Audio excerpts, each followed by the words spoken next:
If I knew who wrote this, I would be quick to give you the name, but I don't. Is there a magic cutoff period when offspring become accountable for their own actions?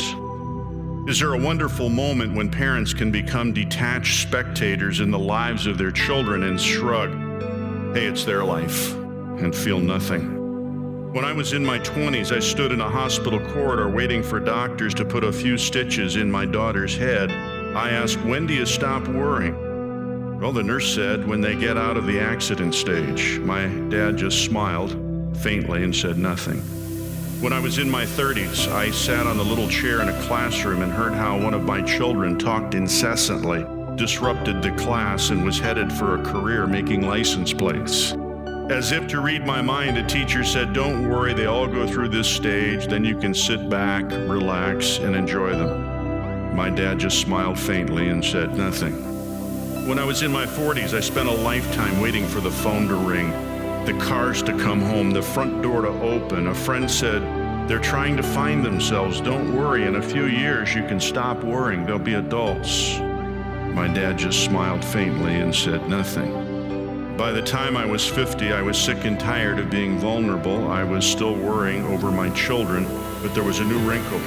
There was nothing I could do about it. My dad just smiled faintly and said nothing.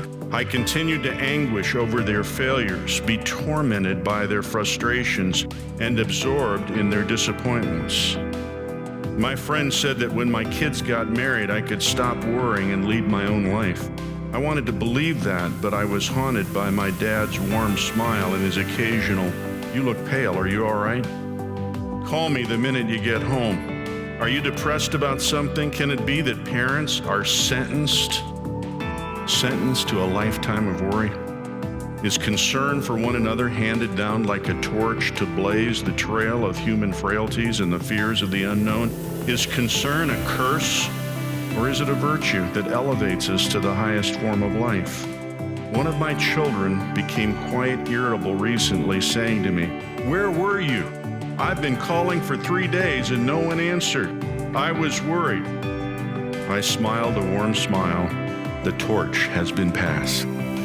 The torch has been passed. Pass this on to other wonderful parents.